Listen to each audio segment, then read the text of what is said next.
یہ wonder boy والا منجن جو ہے وہ بیچا محترم سہیل وڑائی صاحب نے. آپ مجھ سے کہہ رہی تھی خبر دے, میں خبر دیتا ہوں آپ کو.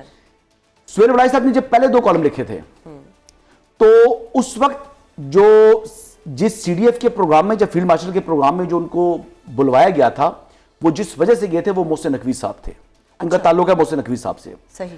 تو پھر محسن نقوی صاحب نے بھی جب انہوں نے یہ کالمز لکھے اور ایک پرسپشن بنانے کی کوشش کی تو انہیں کافی زیادہ فون کر کے ڈانٹا تھا.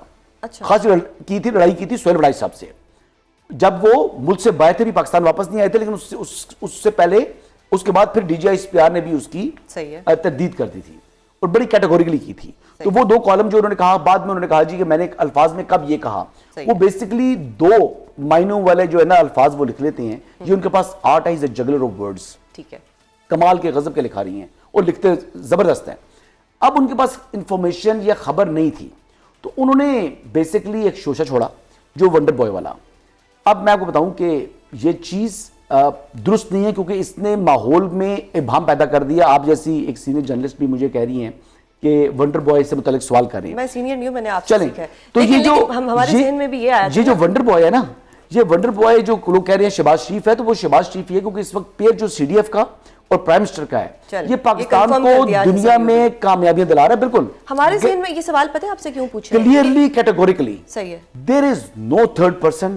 ایون کہ محمد نواز شریف صاحب بھی شہباز شریف کی ریپلیسمنٹ نہیں ہے اس وقت. ٹھیک ہے جی, پہلی بات. دوسری بات میں یہ کروں گا کہ یعنی پرانا ونڈر بوائے چلے گا. جی پرانا ونڈر بوائے. کبھی سنا تھا کہ پاکستان کو اتنی اہمیت ملے گی انٹرنیشنلی؟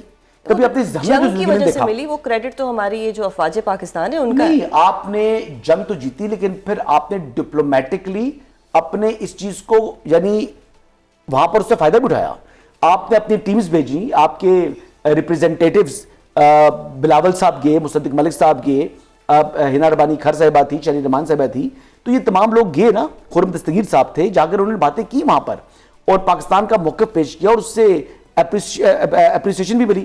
پھر ظاہر بات ہے کہ نظام کو لیکن یقینی طور پر اس میں کمال جو ہمارے سی ڈی ایف ہیں ان کا بھی تھا کہ ان کی کرزمیٹک پرسنالٹی ہے. جب ان کی پہلی ملاقات ہی ہوئی پریزیڈنٹ ٹرمپ سے, وہ دیکھیں فرینچ پریزیڈنٹ کو بلی کر دیتے ہیں, وہ یوکرینین پریزیڈنٹ آئے تھے, اس کی جو ہے وہ اچھی خاصی کلاس لے لی. مودی جو ہے وہ فیس نہیں کر رہا, وہ ملاقات سے بھاگ رہا ہے. آپ دیکھ لیں کہ وہ, لیکن وہ جس طرح کانفیڈنس نہیں وہ گئے اور پھر اس کے بعد وہ تعریفیں کر رہا ہے, ہم نے سنا. ابھی یہ دیکھ لیں کہ موجودہ حالات کے اندر یہ پیر پاکستان کو کامیابی دلوا رہا ہے, تو اپنے پاؤں پر کلہاڑا مارنے والی بات ہوگی کہ کسی جعلی ہیرے کی تلاش میں آپ نکل جائیں. وہ ہیرے کے چکر میں جائیں گے, وہ نکل آیا کوئلہ. صحیح ہے. چلیں اب ایک ونڈر بوائے کی بات تو ہوگی, اب ایک اور ونڈر بوائے بھی ہیں بلاول صاحب. انہوں نے بھی کل کہا کہ کچھ قوتیں ایسی ہیں جو صوبوں کے کام نہ کرنے کا بہانہ بنا کے صوبوں سے اختیارات لینا چاہتے ہیں, اور آج بلاول صاحب کو شاید کسی دباؤ کے اندر اپنی پرفارمنس کے اوپر بریفنگ بھی دینا پڑ گئی ایوان صدر میں. اس پہ کیا کہیں گے آپ؟ نہیں, وہ اپنی کارکردگی بتانا چاہ رہے تھے اسلام آباد میں آ کر. انہوں نے اس کے لیے انتخاب کیا ایوان صدر کا, اور بیسیکلی انہوں نے سندھ کے جو ٹیکس پیئر کے پیسے بچائے.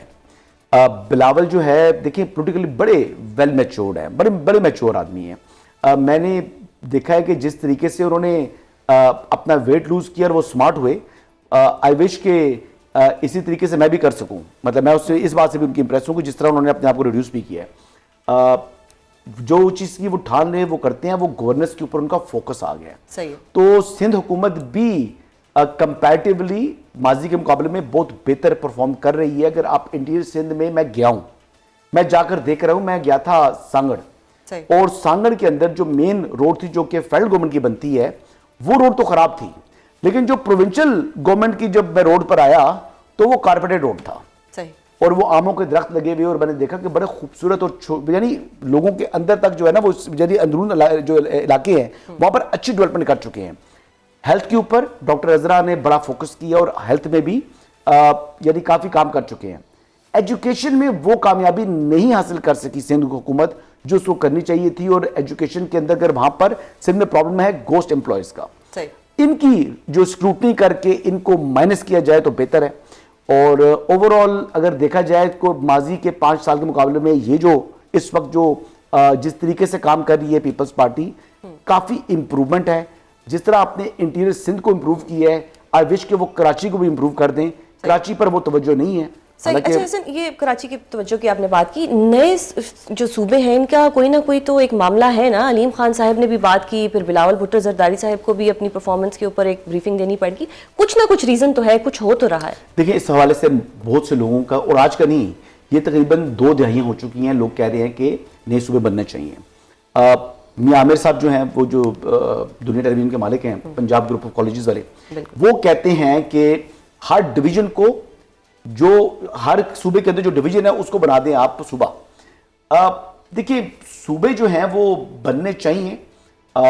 اگر مطلب اس وقت میرے خیال مطابق اس میں کوئی مذائقہ نہیں ہے. میں صرف انٹرسٹڈ نہیں ہوں کہ بلوچستان کے اندر نیا صوبہ بنے, کیونکہ بلوچستان کو جو موجودہ حالات ہیں اس کے اندر سنبھالنا میرے خیال سے زیادہ ضروری ہے, نہ کہ وہاں پر نئے صوبے بنا لیں. باقی کے پی میں, پنجاب کے اندر, سندھ کے اندر نئے صوبے بنتے ہیں تو 100 بار بنے, کوئی فرق پڑے گا. صحیح. اچھا 2 ونڈر بوائے کی بات ہوگی, اب ایک تیسرا ونڈر بوائے بھی ہے, وہ ہے محمود خان اچکزئی صاحب. اب وہ اپوزیشن لیڈر بھی بن گئے ہیں, کیا ان کی خان بن جائیں گے؟ چلیں نوٹیفیکیشن ہو گیا ان کا, نوٹیفیکیشن نہیں ہوا, ہو جائے گا نا, اچھی امید رکھتے ہیں. ہو جائے گا, ہو جائے گا, اچھی امید رکھتے ہیں. یہ خبر ہے, چلیں توقع ہے, کوئی مسئلہ نہیں, 100% وہ بنیں گے. چلیں ٹھیک ہے. محمود خان اچکزئی, اس حوالے سے مجھے لوگوں کو بھی ابہام ہے کہ آج بھی نوٹیفیکیشن ہونا تھا, نہیں ہوا. میں آپ کو یہ بات کہہ رہا ہوں ذمہ داری سے کہ انہوں نے بننا ہی بننا ہے, بننا ہی بننا, اور ابھی بن جائیں گے. صحیح. مطلب آج نہیں, کل نہیں, پرسوں, نیکسٹ ویک بن جائیں گے, لیکن بن جائیں گے. کیا وہ پی ٹی آئی کے لیے کوئی آسانیاں پیدا کر سکیں گے؟ خان صاحب سے ملاقاتیں ہو سکیں گی, مذاکرات ہو سکیں گے؟ نہیں, وہ قومی اسمبلی میں قائد حزب اختلاف تو ہوں گے, لیکن وہ ڈمی ہوں گے. دیکھیں ایک شخص ہے, وہی قائد حزب اختلاف ہے, اس کے پیچھے یعنی وہ ہی is not an organic leader of opposition. وہ بیسیکلی عمران خان صاحب کا ڈسٹرسٹ ہے اپنی پارٹی کے اوپر, کیونکہ وہ خود جیل میں ہیں اور وہ نہیں چاہتے کہ ان کی پارٹی کا کوئی شخص بھی کسی بڑے عہدے پر بیٹھے. جیسے اسٹینڈنگ کمیٹی کی چیئرمین شپس تھی, ان تمام سے انہوں نے ریزائن کروا دیا. بالکل ٹھیک ہے جی, یہ کیوں گاڑیاں استعمال کریں سرکاری, یہ کیوں اس قسم کی چیزیں کریں. اس وجہ سے وہ انہوں نے محمود خان اچکزئی کو اور علامہ راجہ ناصر باز کو منتخب کیا یا ان کو نامنیٹ کیا. اب یہ دونوں ایک اپنی ہی جو ہے نشست والے لوگ ہیں. صحیح ہے, لیکن مختصر بتائیں کہ فرق کوئی نہیں پڑے گا, سارے پرانی تنخواہ پہ ہی کام کریں. نہیں, محمود خان اچکزئی کوئی بطور اپوزیشن لیڈر ڈیسیژن میکنگ کی پوزیشن میں ہی نہیں ہے. مذاکرات کا خان نے مینڈیٹ انہوں نے دیا تو علیمہ خان نے رد کر دیا. انہوں نے کہا جی ہم غیر مشروط وداؤٹ کسی مطالبے کے ہم بیٹھنے کو تیار ہیں. پی ٹی آئی والوں نے کہا جی نہیں, ہم بیٹھیں گے, مطالبات کے ساتھ بیٹھیں گے, ہماری عمران خان سے پہلے ملاقات کرائیں. کیا پھر مذاکرات ہوئے؟ کوئی درمیانہ راستہ نکلے گا؟ درمیانہ راستہ تو پرائم منسٹر نے جب انہوں نے کانفرنس کی تھی, جو تحریک تحفظ یعنی پاکستان نے, اس پہ بار 3-4 جو سپیکرز تھے انہوں نے کہا تھا کہ آپ مذاکرات ہونے چاہیے. صحیح ہے. تو پرائم منسٹر نے کہا کہ میں نے سنا, تو کیبنٹ کے فورم سے انہوں نے کہا کہ جی میں مذاکرات کے لیے, غیر مشروط مذاکرات کے لیے تیار ہوں. صحیح. انہوں نے کہا جی ٹھیک ہے جی, ہم بھی غیر مشروط کے لیے بیٹھنے کو تیار ہیں. صحیح. اعلان کر دیا علامہ راجہ ناصر باز نے اور محمود خان اچکزئی نے. اس کے بعد پھر کیوں نہیں بیٹھے؟